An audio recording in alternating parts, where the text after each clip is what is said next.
तो अब हम ये देखेंगे कि हमारे पास जो लेवल कर्व होता है उसमें और ग्रेडियंट वेक्टर में क्या रिलेशन है।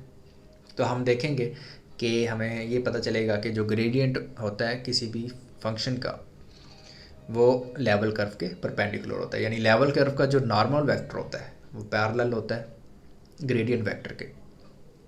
तो अभी हमारे पास जो लेवल कर्व था वो कौन सा था, x square plus y square is equal to 2। ये जेड की वैल्यू है 2। तो हमारे पास ये जो लेवल कर्व है इसका अगर हम डेरिवेटिव लें विद रिस्पेक्ट टू एक्स तो ये हमारे पास क्या आ जाएगा, 2x plus 2y y bar is equal to 0। Derivative हम इसलिए ले रहे हैं क्योंकि हमें पता है जो डेरिवेटिव होता है वो क्या होता है, स्लोप होती है, किसकी होती है, टेंजेंट वेक्टर की, या स्लोप ऑफ टेंजेंट लाइन। तो स्लोप ऑफ टेंजेंट लाइन यहाँ से हमारे पास क्या चीज़ आ जाएगी, y bar is equal to -2x/2y which is equal to -x/y। अब हमारे पास पॉइंट कौन सा था जिसके ऊपर हम फाइंड आउट कर रहे हैं, वो था 1,1। तो हमारे पास जो स्लोप आ जाएगी एट पॉइंट P वो किसके इक्वल आ जाएगी, -1/1 विच इज इक्वल टू -1।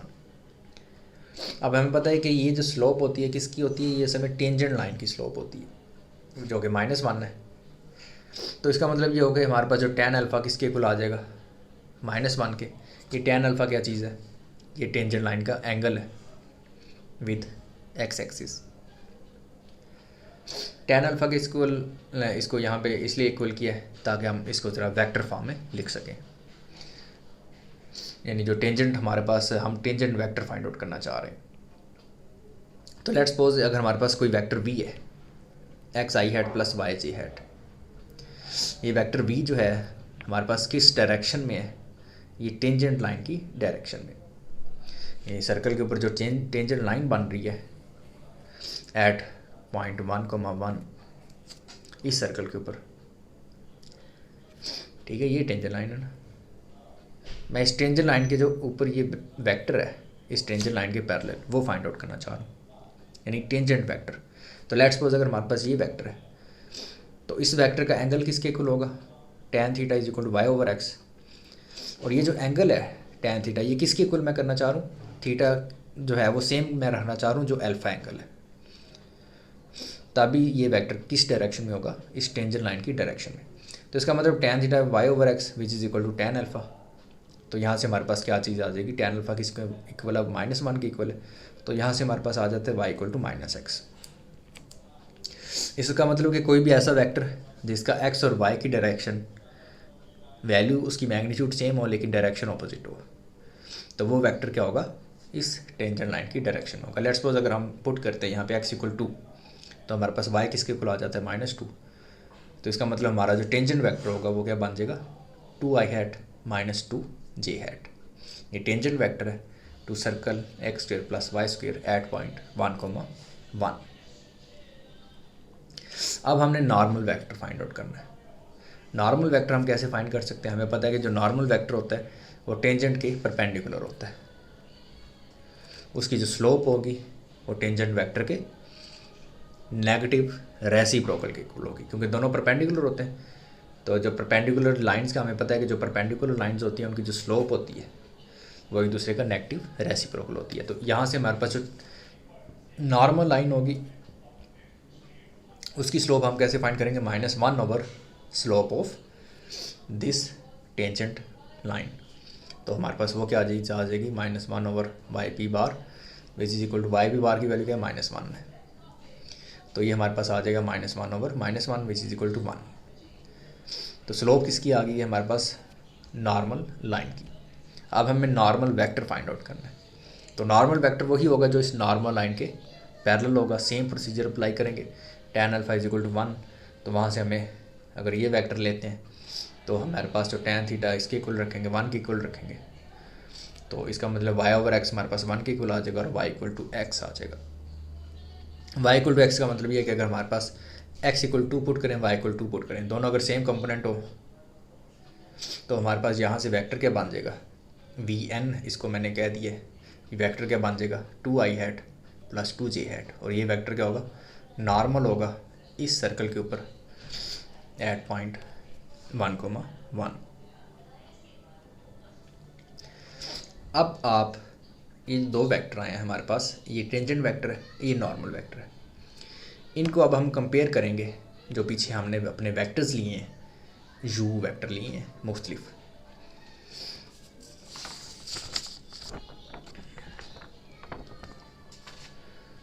तो सबसे पहले नोट करें कि हमने जो वेक्टर यू लिया था, जब हमने वो लिया था parallel to gradient of z, तो हमने जो वेक्टर यू लिया था वो इस टाइप का हमारे पास आया था, क्योंकि ग्रेडियंट ऑफ जेड क्या था हमारे पास 2i hat plus 2j hat, इसके पैरेलल ही हमने अपना वेक्टर यू लिया था और वो यूनिट वेक्टर था तो वो इसके इक्वल था। अब आप नोट करेंगे ये जो ऊपर वेक्टर है ये बिल्कुल वही वेक्टर है जो अभी हमने नॉर्मल वेक्टर निकाला है। तो इसका मतलब ये हुआ कि जो हमने यूनिट वेक्टर लिया था in the direction of gradient, वो असल में क्या है, वो असल में नॉर्मल वेक्टर है लेवल कर्व के ऊपर। जो नॉर्मल वेक्टर है इन दोनों की डायरेक्शन सेम है, क्योंकि ये दोनों एक दूसरे के क्या है, स्केलर मल्टीपल है ना। अगर दो वेक्टर्स एक दूसरे के स्केलर मल्टीपल हों तो वो पैरेलल होते हैं, उनमें सिर्फ मैग्नीट्यूड का फ़र्क हो सकता है, लेकिन वैसे वो उनकी डायरेक्शन सेम होगी। इसका मतलब ये होगा कि जो ग्रेडियंट होता है स्केलर फंक्शन का, क्योंकि ये जो u है ये हमने किसके लिया था, पैरेलल ग्रेडियंट ऑफ z के। अगर ग्रेडियंट ऑफ z u के पैरेलल है और u किसके पैरेलल आ गया, नॉर्मल वेक्टर के, तो इसका मतलब क्या होगा कि जो ग्रेडियंट ऑफ z है ये भी किसके नॉर्मल होगा, सॉरी ये भी किसके पैरेलल होगा, इस नॉर्मल वेक्टर के पैरेलल होगा। दूसरे लफ्ज़ों में जो हमारा जो ग्रेडियंट ऑफ z होता है, फंक्शन का जो ग्रेडियंट हम निकालते हैं, वो असल में नॉर्मल होता है लेवल कर्व के या लेवल सरफेस के। अगर हमारे पास लेवल सरफेस है तो लेवल सरफेस का अगर हम ग्रेडियंट फाइंड करेंगे तो उस ग्रेडियंट की जो डायरेक्शन होगी वो उस सरफेस के ऊपर जो नॉर्मल वेक्टर होगा, ग्रेडियंट वेक्टर की डायरेक्शन भी वही होगी। ये बहुत इंपॉर्टेंट पॉइंट है। जब भी हमने नॉर्मल फाइंड आउट करना होता है किसी भी सरफेस के ऊपर या किसी भी लेवल कर्व के ऊपर, तो हम क्या करते हैं, उसका सिंपल ग्रेडियंट एवेलुएट कर लेते हैं। इसी तरह से अब आप इस वी टी वैक्टर को नोट करें। हमने देखा कि जो वी टी वैक्टर है वो किसके परपेंडिकुलर है, नॉर्मल वेक्टर के। ये तो जाहिर सी बात है, जो टेंजेंट वेक्टर होगा वो किसके नॉर्मल होगा, नॉर्मल वेक्टर के वो परपेंडिकुलर होगा। तो टेंजेंट वेक्टर इस नॉर्मल वेक्टर के परपेंडिकुलर है और नॉर्मल वेक्टर जो है वो किसके पैरेलल है, यू के और ग्रेडियंट ऑफ जेड के पैरेलल है। इसका मतलब क्या होगा कि अगर वी टी इसके परपेंडिकुलर है वी एन के, जो कि इनके पैरेलल है, तो इसका मतलब ये होगा जो वी टी है टेंजेंट वेक्टर वो किसके परपेंडिकुलर होगा, ग्रेडियंट ऑफ जेड के।